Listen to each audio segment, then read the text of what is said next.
Hey, friends.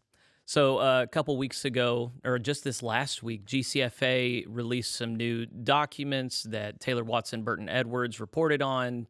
The ADCA for the United Methodist Church has already put out a proposed budget. It's already being augmented to deal with the decline in funds, revenue in the United Methodist Church.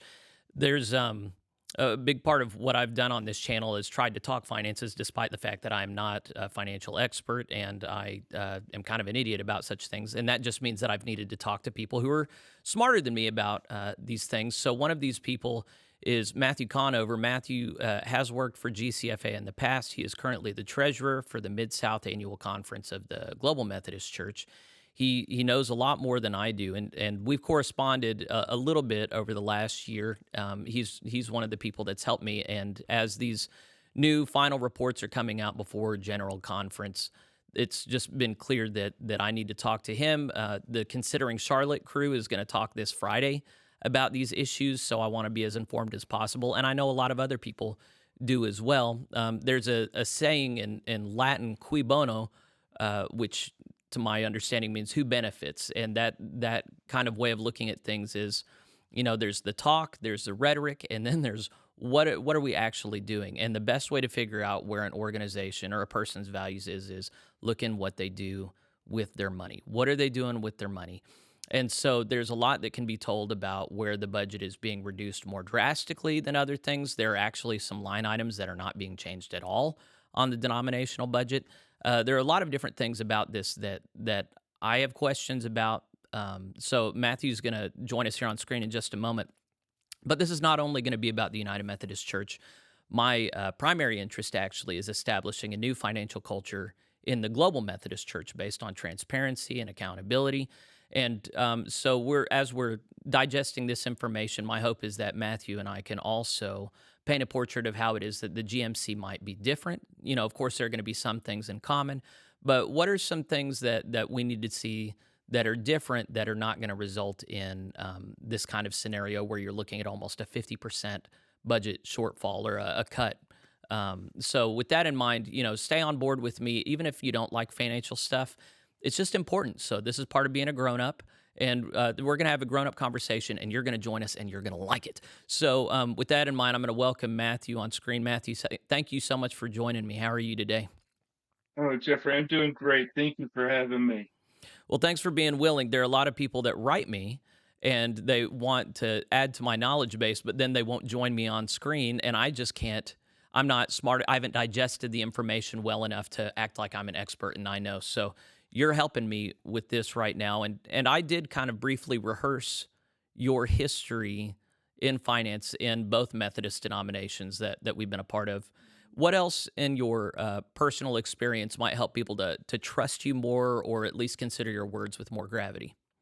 Well, sure, thanks. I began my finance career working for a company called Archer Daniels Midland.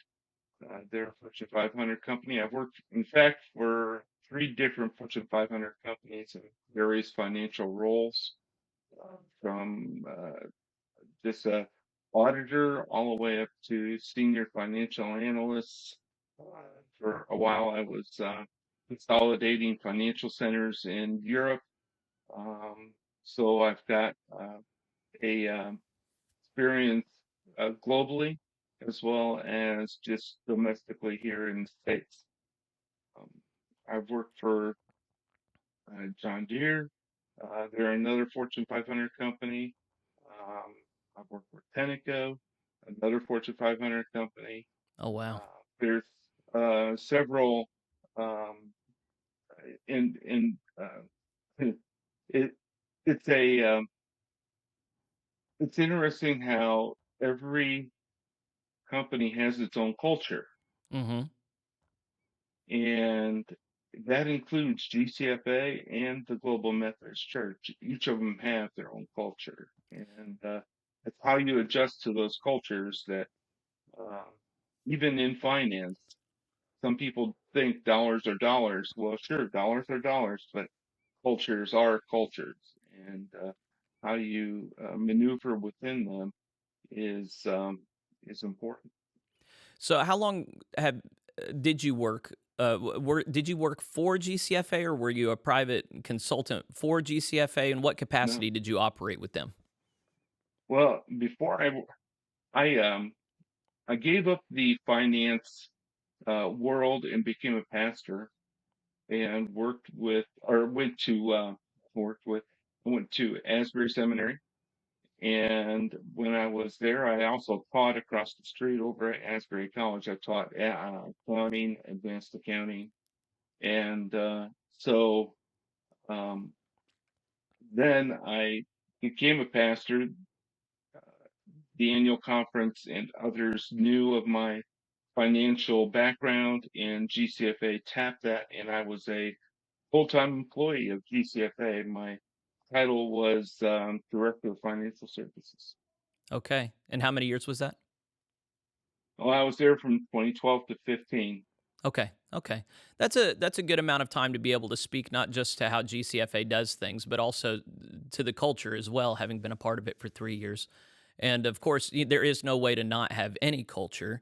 And there are always with cultures, there are always good things about them and bad things about them. One of the things that I publicly said about GCFA is their method of reporting is not always very helpful. Of course, I say that, but then we're going to be using a document today called Updated Reserves Analysis for 2022, which talks about the denominational reserves. And so we'll be looking at that figure just as kind of a teaser for people.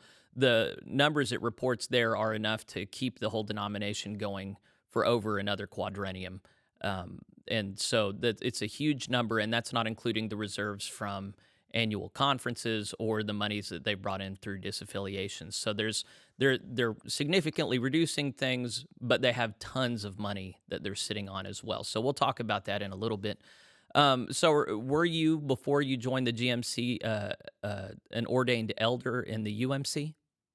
I was a elder in the Iowa Annual Conference uh, from 2001 until um, I guess last year when I became GMC pastor. Cool. And so now you're an elder in the GMC? I am. I'm senior status. Okay, cool. And then you also, I don't think I said this when I introduced you, but you serve alongside Jeff Pospisil and another probably 6 or 7 or 8 people on the whole GMC's denominational finance committee as well. And That's I've been told by Jeff and maybe 1 or 2 others that you have already established a culture there of a commitment to transparency. And I've just been very pleased to hear about how you guys are establishing this new culture in the GMC. And on behalf of our GMC denomination, I just want to thank you for serving in that capacity. well, bless you. Thank you.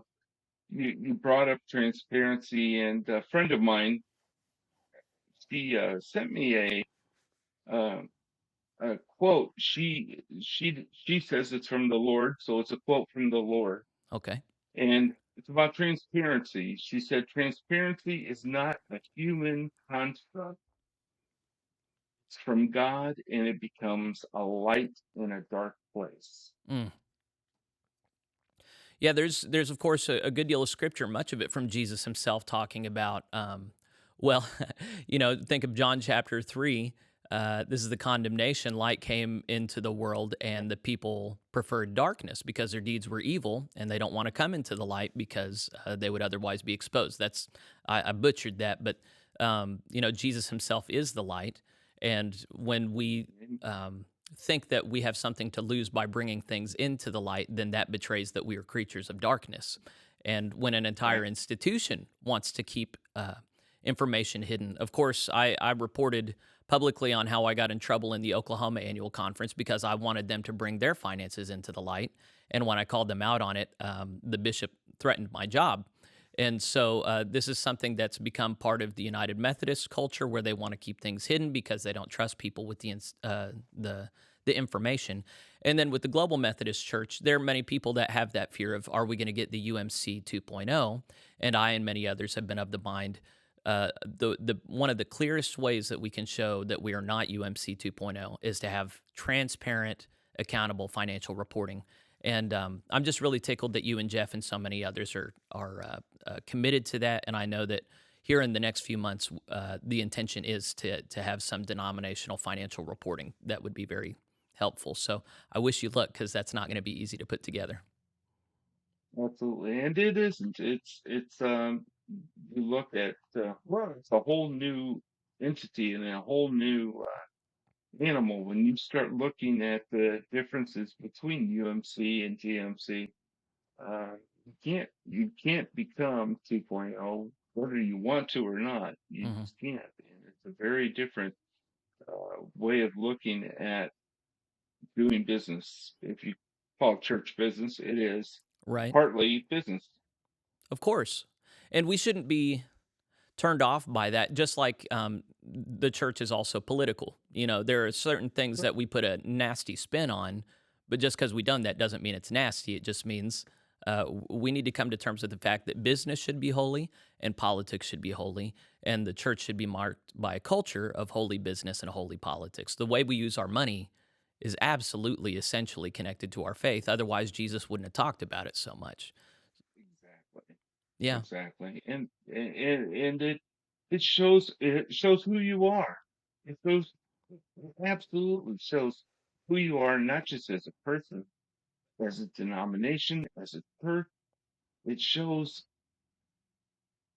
it shows your being in your relationship with Christ. Hmm. Yeah. Yeah. Well, we're going to talk some shop now over UMC numbers, and then we're going to stay away from GMC numbers for right now because they aren't ready to be reported. But that will be perhaps a future installment. Something else I want to say is even though Matthew is participating in this conversation with me and he has the experience he does, he's not officially representing the GMC or the UMC in any capacity. He is an individual with experience, and that's the only capacity he's speaking in. Also, it's come to my attention that some GMC denominational leaders don't like conjecture very much. Of course, conjecture can't really be avoided, but we're going to be responsible with educated decisions, and we're going to expect you, audience, to be responsible for understanding this is not denominational projection. This is just two individuals with different amounts of experience doing their best to make sense out of the picture. So, with that in mind, Matthew, what do you think is important? There are two different articles that you and I both looked at. One is called What's New for General Conference 2024, Part 1, the budget. It's written by Taylor Watson Burton Edwards, who's an employee of the General Church of the UMC. And then there's another one called Boards Push Forward Despite Budget Cuts. And in the show notes, I will have links to both of these articles for people to look at. I'm also going to try and have overlays whenever we're looking at these. We're also going to be looking at a GCFA document called Updated Reserves Analysis 2022. So as we look at these, as Matthew goes over different things, or I have different questions, I'll try and cut to these for your benefit. But especially if you're United Methodist, you need to read these for yourself so you know what's going to be happening next month at your general conference. So, Matthew, having looked at these, what are the important things that you think could or should be highlighted here for delegates to be informed about what's going on, but also just people who are interested? Go ahead. Sure. I'd start with the what's new, and I've got it up over here on my screen as well. What's new for BC 2024.1? Uh, First of all, they got the title wrong because it's not GC 2024, but that's uh, Oh, sure. It's you know, 2020. it's the 2020 General Conference, Hmm. so there's an issue with that. But um, what they're what they're coming up with is they have a uh, basic premise that they are dropping the general budget 43%. They're going from $604 million down to $346 million. Now, um, for you and I, we understand what a quadrennium is, Hmm. but uh, everybody should know that this budget is for 4 years. It's not just a 1 year budget, it's for a 4 year budget. Hmm. So they're proposing to spend, and this is GCFA's proposal, and that's something we'll talk about probably a little bit later here. But GCFA's proposal is 346 million over 4 years, or 86.5 million around per year. Okay. Um, that's a drop of 258 million. Hmm.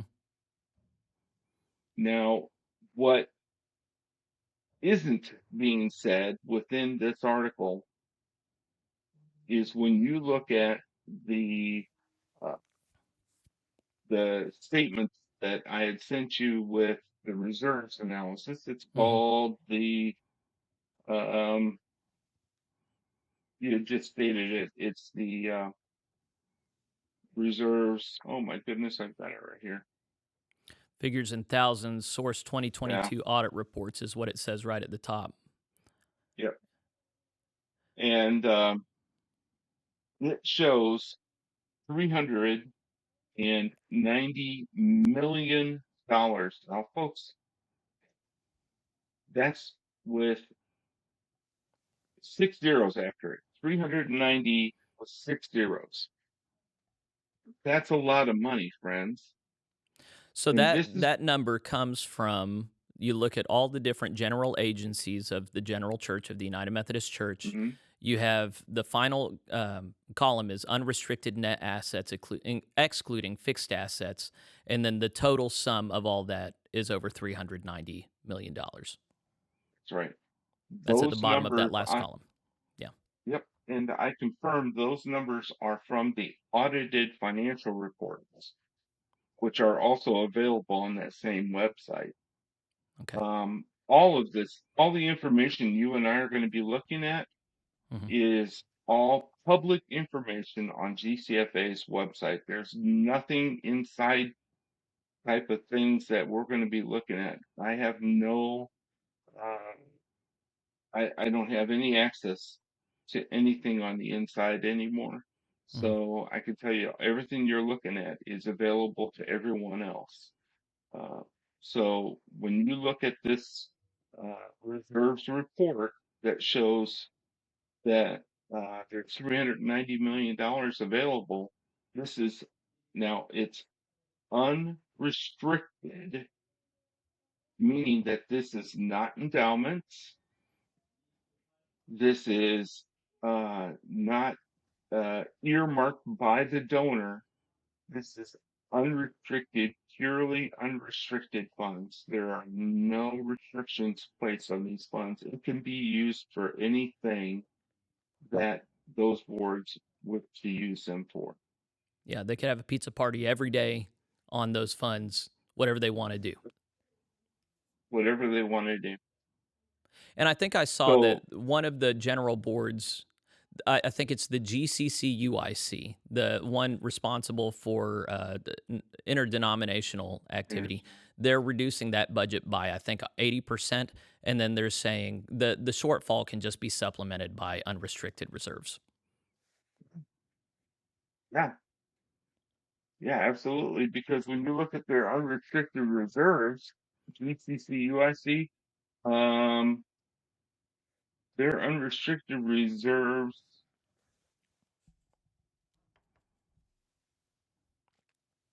were,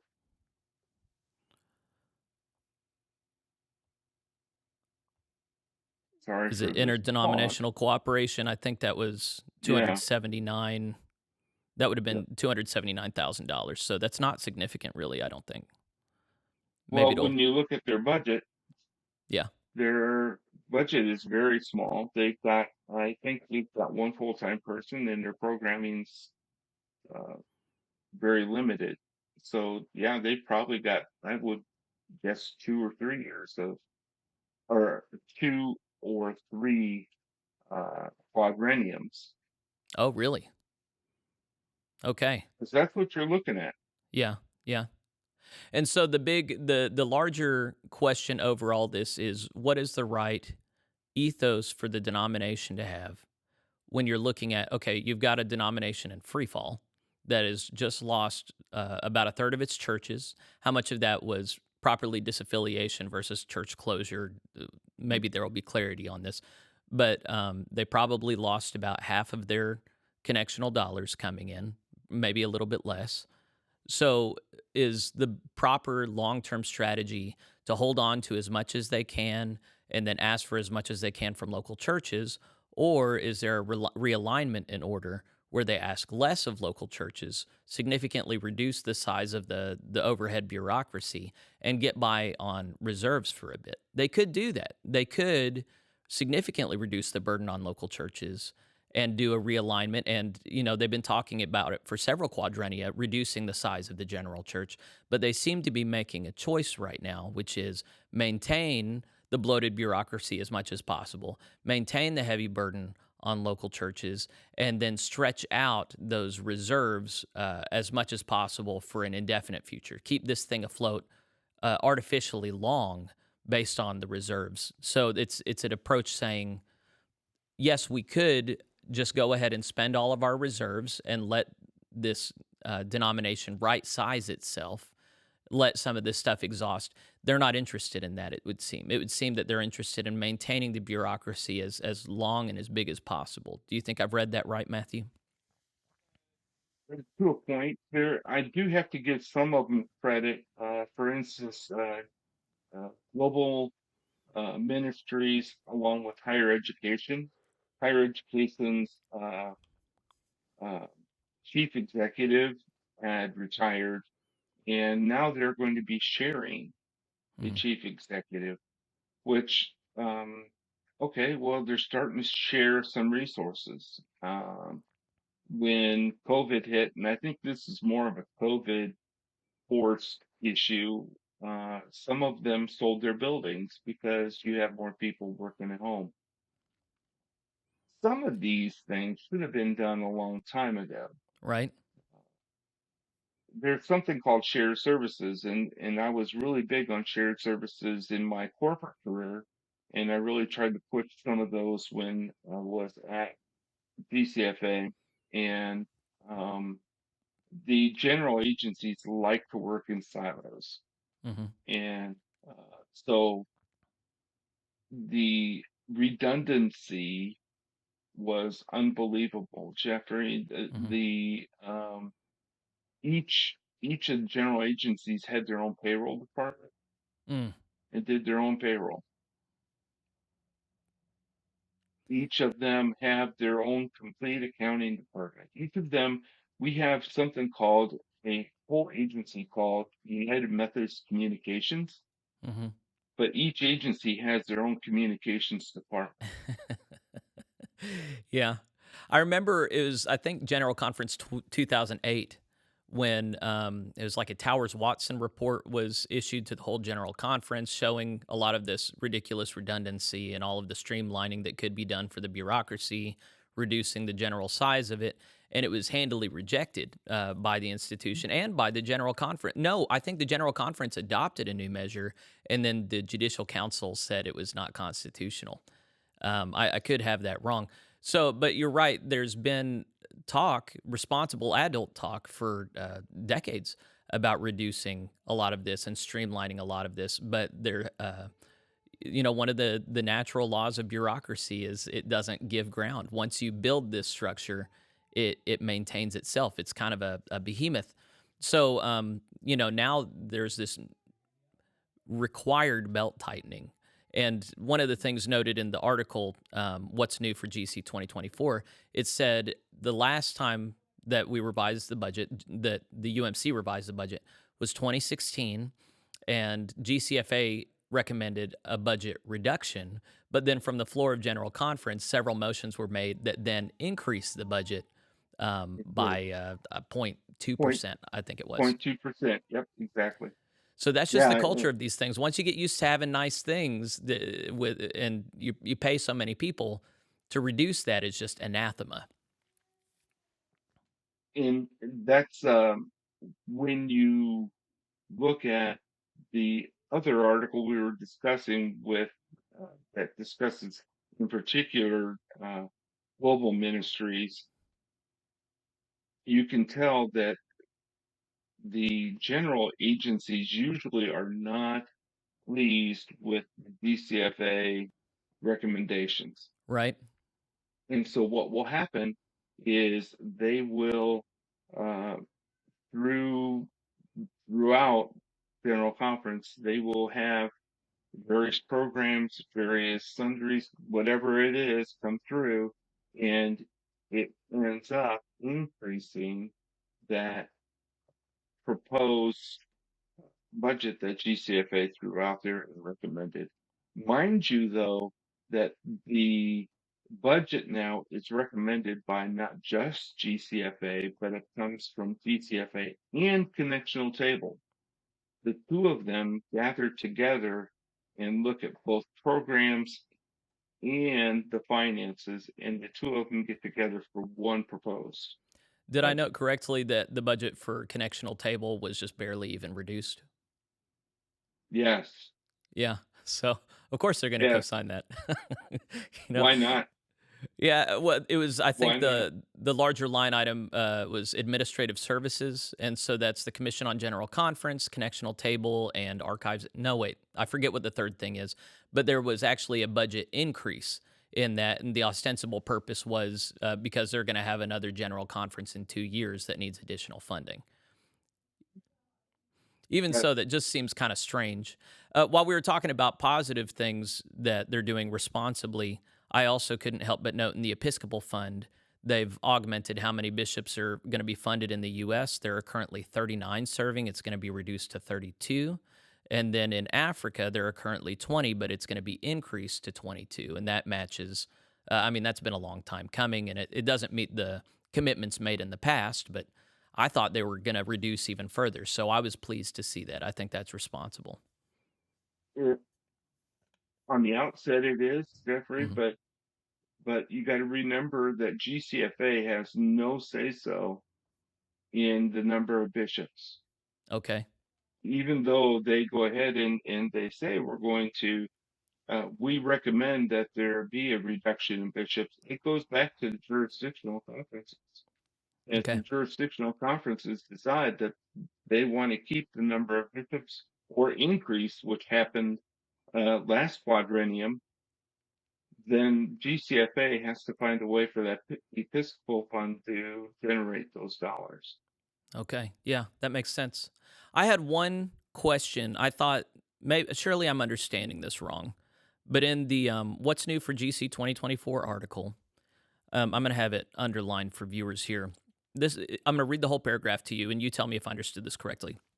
It says to offset some of these additional cuts on agency staff, GCFA proposes a one time transfer of funds from the Benefits Trust to the various general agencies facing increased on ratio cuts.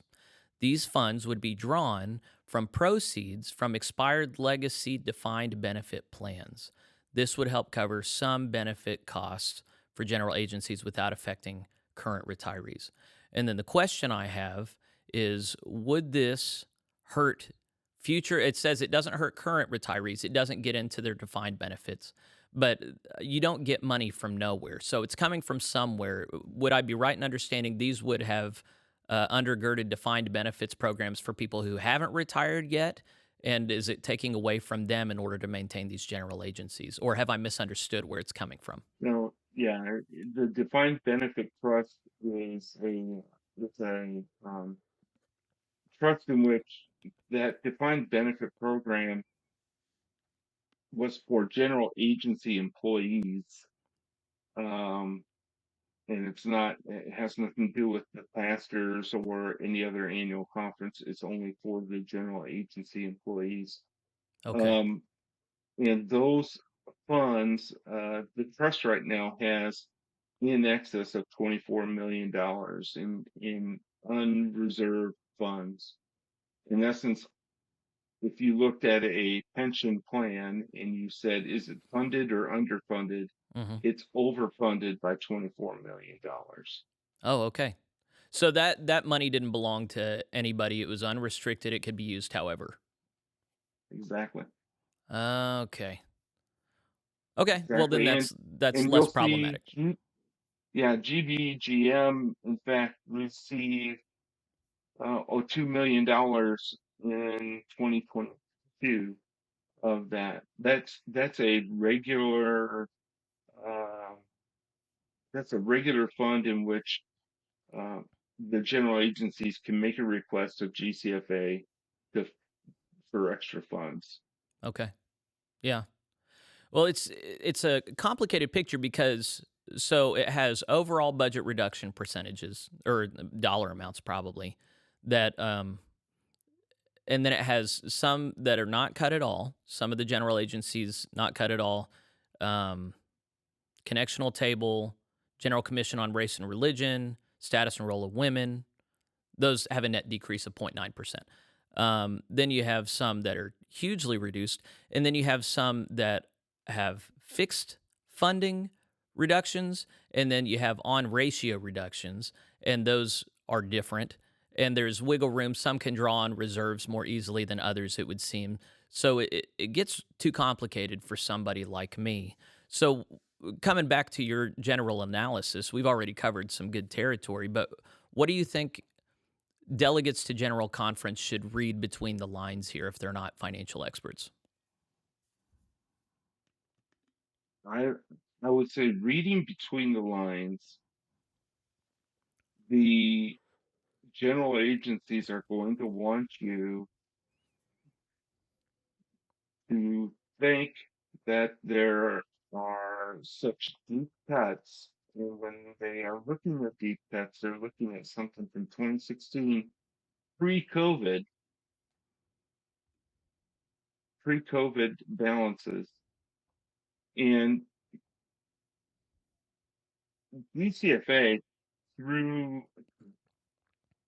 get back to your original question, Hmm. the general conference delegates really need to realize that there are funds out there to provide a complete quadrennium of programming from the general agencies. Hmm. Regardless of how much is cut, there there is $390 million. And even if they use that $390 million Hmm. against that change, there's still another year and a half left of reserve after that. So they got more than one quad. They have 5 years of reserves. Let me see. Let me put that in my Hick language and see if it holds up. The GCFA and the denominational, the connectional table leadership are trying to paint a portrait of responsible belt tightening. We're reducing this stuff as much as we can, but that's not actually the case. They could significantly reduce things a lot more, and so it's perhaps a middle ground between not living off reserves at all and taxing local churches as much as they can, or living off reserves and lifting all burdens off the local church. They've picked some middle ground where they could release more of the burden from the local church, but they're refusing to do that, and they're wanting to look gracious, but in actuality, they're trying to just have this balance that's not overtly disrespectful to local churches.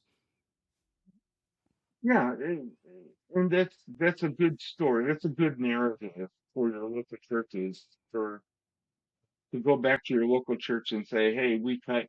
And even if you come out and say we cut, you start something drastic at 43%, and even if you end up at 38%, it still has a good narrative, right? Hmm. And for me, that narrative would be painted in a way by saying, "Oh yeah, but we really didn't need what we asked you for in the first place. Hmm. Hmm. Uh, we we have enough." And um, what bothers me is I um, think of Aunt Harriet, who sits in the second row on the right hand side, who gives her tithes faithfully week after week. And um, I had, several Aunt Harriets in my congregations, and you have Aunt Harriets in yours. Hmm. And for me to go back and to tell her, if my church, for instance, uh, if I told her, yeah, we're going to decrease the amount that we need by 43%, but I told her, oh, by the way, we have 5 years of expenses in our bank account, I can't imagine what her reaction would be. Right. Yeah. Yeah, there's a disconnect between how the denomination does finances and how local churches do finances. For the local church, I have to report reserves to everyone who pays into it. Otherwise, all kinds of accusations can rightly be made against me. Denomination does not. Well, it reports denominational reserves. Very few annual conferences report their reserves to their constituent churches or clergy. Similarly, the whole disaffiliation thing highlighted a huge disconnect whenever a local church has a member, a tithing member who decides to leave, they can't say, hey, we're going to block the door until you pay us a Mm. certain amount and then we'll let you go. But that's exactly what the denomination did with disaffiliations. They extorted money, would not let local churches go with their assets until they gave them a certain percentage of it. So here you're highlighting another cultural difference in how the denomination does finances from how the local church does it. If a local church is asking people to give sacrificially, but is not willing to be responsible stewards with their own money, they just want to amass it and sit on it. Uh, that's a problem. And so I remember Jeff Pospisil, our denomination's CFO, whenever he was treasurer for the Dakotas, their conference did so well, they had a budget surplus and they could have easily sat on that. But Mm. instead, he said, let's send this back to the local churches Okay. because they're the ones doing ministry. And that's the dynamic that I think we want to see in the Global Methodist Church, which is the directionality is not we local churches are supporting the superstructure and our job is to support them. Rather, it is their job to support us. And we will fund them, but whenever there's a surplus, that is going to be used for the good of local churches, not for the good of the high up mucky mucks. So that's a lot of talking on my part. You're nodding your head, though. It sounds like I didn't get much of that wrong. No, no, you got it right. There's a story. A bishop uh, said one time she grew up in I want to say it was New Mexico, um, daughter of migrant farmers, and she was her dad pulled her aside, and they had a great big pile of manure, and he said, "You see that manure?" And I grew up in Iowa. The same thing happens. Manure, you put it in a pile, it gets hot, and it can actually spontaneously combust and burn.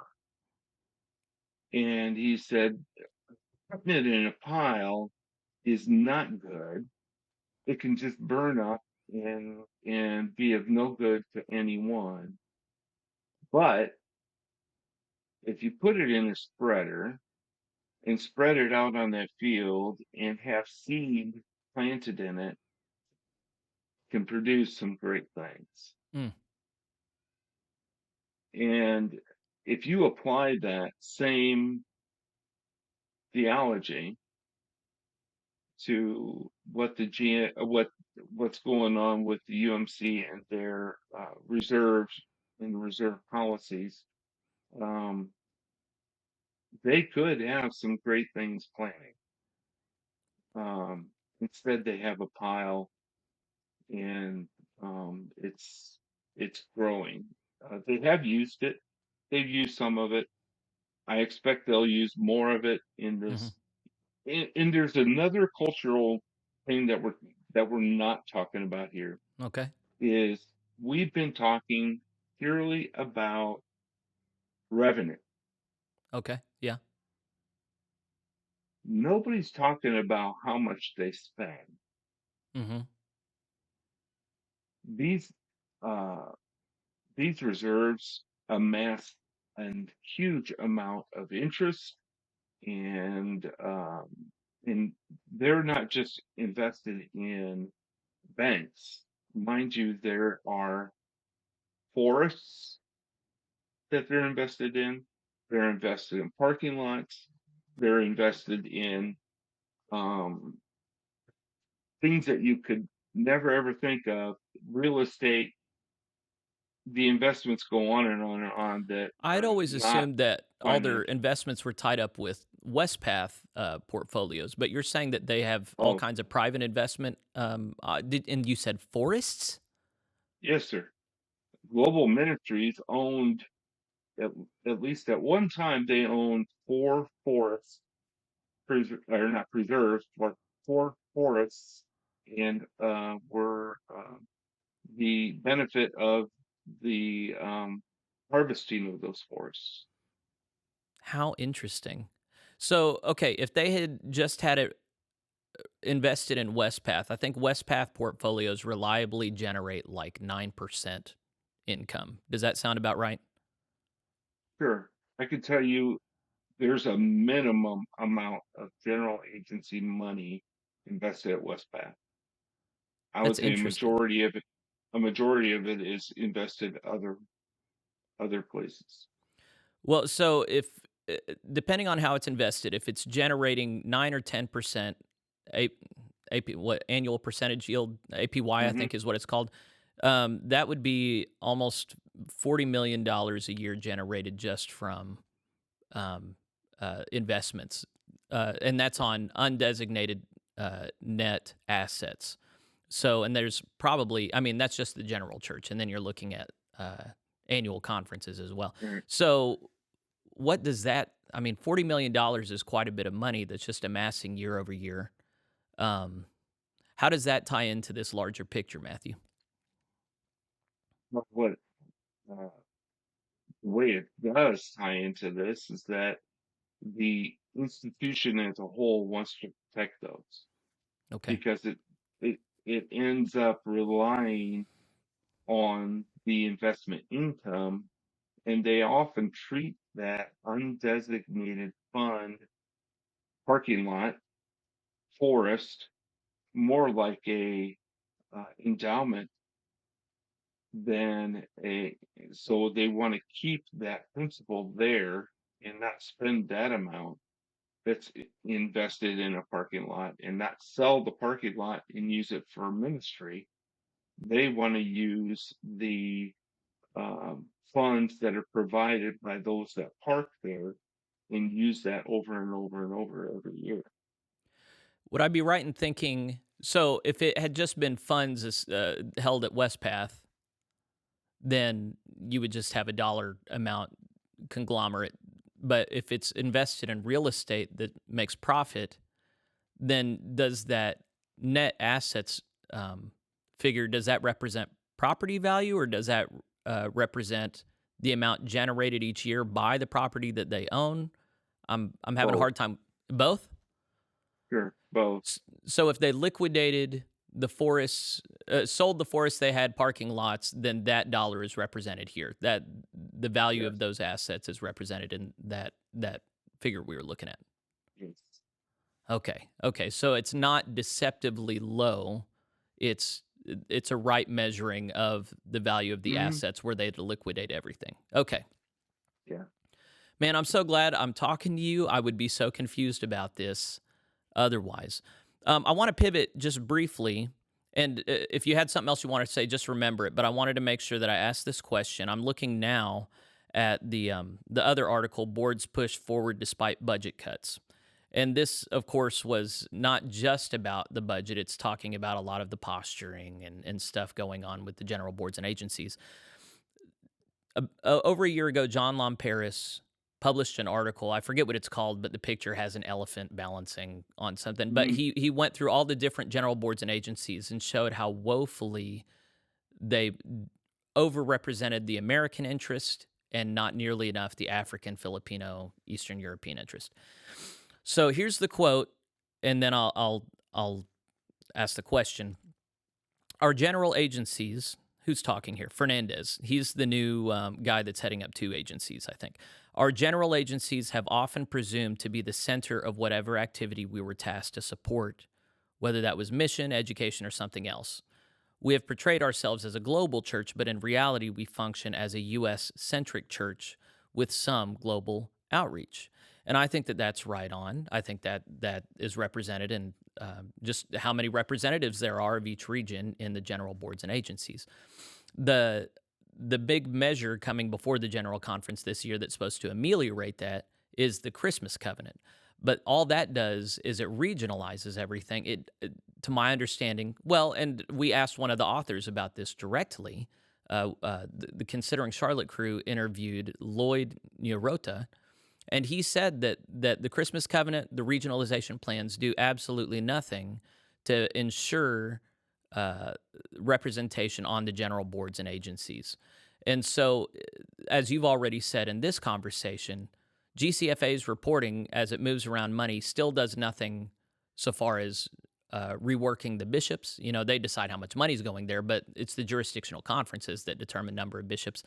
Similarly, my understanding is there's all this rhetoric about having a more equitable church that represents global interests better. But to my knowledge, there has not been anything put forward that actually ameliorates this. And so Fernandez's quote sounds great, but it gives me this impression of just virtue signaling, where it acknowledges a problem that everybody knows exists, but nothing is really done about it. So, in your look at this, is there anything GCFA has done beyond virtue signaling that ensures that the United Methodist Church actually starts to reflect more a global culture rather than a United Methodist centric or an American centric culture? Uh, GCFA would probably be the first to tell you that's not their responsibility. Okay. And uh, most people would be looking towards uh, agencies like TBGM or Global Ministries, they've renamed themselves. Uh,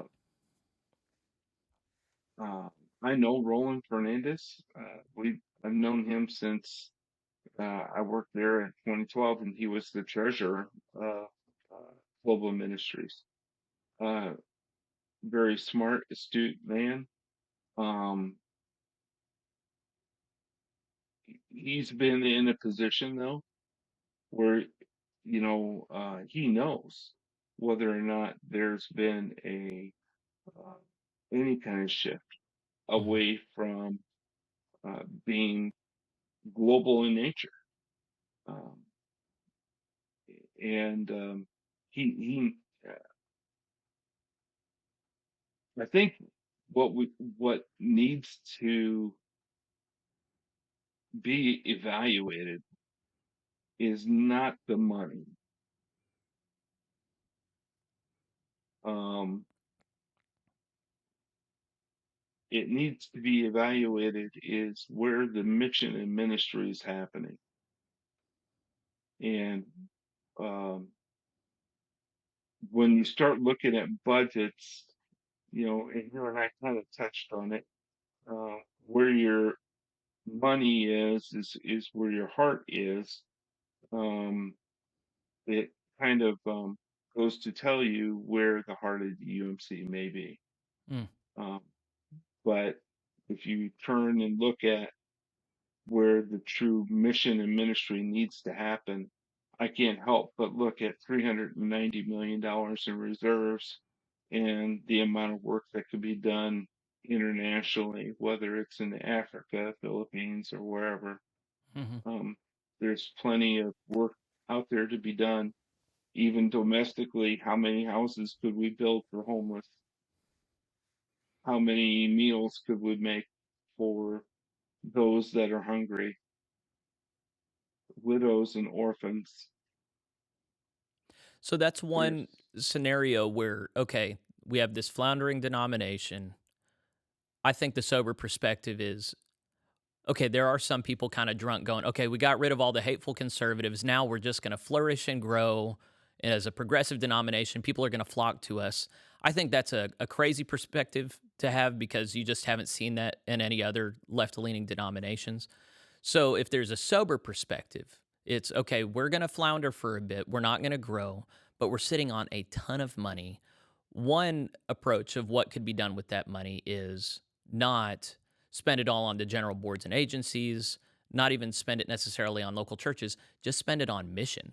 How much how much change for the better could $390 million do, whether we're looking in North America or Africa or wherever? That's one thing that could be done. Another thing is, okay, we're weak in evangelism, but we're strong in financial ministry. So is there any way that we can convert these dollars to new disciples? Do we do that through mission and ministry? Do we do that through church planting in areas that are growing? Do we do that through a series of creating some new structures that can be more forward looking and build a strong foundation on which to build? There are a lot of different discussions that could happen that makes that $390 million could make possible. But you're not necessarily seeing those decisions getting made. I kind of see a deer in the headlights sort of thing where there's an underlying problem we can't reckon with. We're going to make sure our money is taken care of. We're going to hoard it so we can stretch this thing out as long as possible. And that's not really a faithful way. I like your metaphor of the manure just piling up and spontaneously combusting, but yeah, it's not a faithful mode of stewardship just to hold on to your load of money as long as possible. No, and we've got to, I think also there's another aspect of this is that we're only looking at the general church side. And when you start looking at what's happening at the annual conference side, Hmm. the disaffiliation monies are only at the annual conference. Right. Not a dime of that is at a general conference level. Hmm. And The so that general says to conference, you that the annual conferences, when you combine the might of the general church plus the annual conferences, it's actually much larger than even this $390 million figure. oh, there's no doubt in my mind. Okay, yeah. There's no doubt in my mind it's got to be a number far higher than the 390 Would I be? Do you when think you it would be a amass stupid them. thing for me to suspect it's around $1 billion? I think it's probably less than that. I Okay, would not be surprised if it's in the 650 to 700 million dollar range. okay, That's just off the top of my head. I would not be surprised at that. yeah. Well, I so in the considering Charlotte conversations what we've had, Lonnie Brooks and as well as Amy Valdez Barker, who's much more Hmm. institutionalist in her mind, they have Right. agreed. I think the whole crew has agreed that if the United Methodist Church wants to be smart, then they should hold kind of a constitutional convention in 2026 and really rebuild the denomination from the ground up. And a big part of that could be revising its ethos around money. And I think that would be very wise. So, how about the last part of our conversation here over the next 5 or 10 minutes? Um, if anybody from the UMC is listening to me and you, what are your general recommendations for what you think they should be thinking and praying about? But also, general global church friends that are watching this, what lessons do you think we should have learned that we need to be praying about, and as we have our um, uh, convening conference this September, how should that be reflected? So go whatever direction you want with all that. Well, with the UMC, our UMC friends, I guess I would ask that you pray for the heart of the institution. That institution doesn't just include the general conference, but the annual conferences. There's much work to be done in both sides. So it's easy for us to look at April when it's just a few weeks away. But um, don't forget that there is much work to be done in your annual conferences. So be praying on them. Be praying that the transparency increases in each of your annual conferences. There is, as we just said, the amount of money that has come in through disaffiliations could be not a secret to you. You are Aunt Harriet. You are the ones putting your tithe, your apportionments into your annual conferences. And I'm sure you, as Aunt Harriet, would want to know what's going on in your church. So be praying for your church leaders. Hmm. For the Global Methodist Church, um, I'm excited. I cannot be more excited uh, to start with a clean slate and build something that is going to be transparent, that is going to be forthright, that is going to that's going to express the values of the denomination and not the values of an institution. Hmm. Um, I'm very excited about that. Jeff and I, along with several others, have been discussing transparency for a long time, and uh, we're in a place where we think we can make those. Everybody's kind of said you're going to make those changes. Um, I like to think of it as we're not making any changes, we're building. Mm. Where there's nothing to change from. We have to have that. We have to have that mentality that there is nothing to start from. We're starting from ground zero and we're building. We're not changing from anything. And if we have that mentality, there is no chance of becoming a 2.0 or point 0.5 because Hmm. we don't want to go backwards either. Right. So being a point 0.5 or a 2.0, either one, there's no chance of doing that if you're building and not changing. Yeah, that's there will be a lot of people who are a little bit more cynical and say you can't just forget the culture that you were trained in for years. But I think a gracious listener would say, no, you guys really are intentionally doing something new, and it's not even necessarily using the United Methodist Church as a reference point. Rather, you're starting with a clean slate and looking at things with open minds. And if that's the case, and I think it is, then there's a lot of reason to be not just optimistic but excited about the financial culture that you folks are building for the GMC. When you start looking at um, things like, well, just the methodology in which we work, we,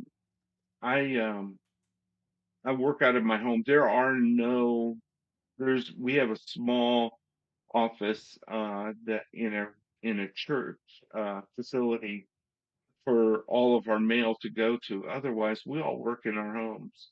Hmm. There is no for MidSouth, there's no centralized um, building or multi-million dollar building in some cases for an annual conference. There's no need for it. Yeah. Uh, there's no need for um, building. I call it kingdom building and not kingdom building. We've got to be building the kingdom and not building our own kingdoms. Ah, And okay. um, we're uh, real, we're real cognizant of making sure it's the kingdom, and we're not worried about our own. I think that's a really good note to end on. And of course, one of the problems of the United Methodist Church that I just found insurmountable was this assumption that whatever we're doing, God's on our side. And Hmm. the original starting point needs to be, where is God? I guess the Abraham Lincoln quote was, I do not ask if God is on my side anymore. I just ask, am I on God's side? Because if I am, then there's nothing to worry about. But the unfortunate conclusion that a lot of United Methodists came to, and the current leadership is, whatever we do, God is on our side, and anyone who stands against us is against God. And that presupposition has led to a lot of travesty well, every time it's ascendant, so the starting point, the starting reference point of the church always has to be God is known through his word. And so that's the Yeah. kind of people. Go ahead. Yeah, no, you're absolutely right. If we're not in the Word, and it's finance guys, you're going to see Jeff, myself. We're not, we're not just finance guys. We're God's servants, and that's Mm, where we got to begin with. We cannot suppose ourselves as being uh, just finance guys and doing numbers. mm. If we're doing that, we're doing it wrong. So I didn't mean to interrupt you, but No, yeah, I'm you glad you hit a did.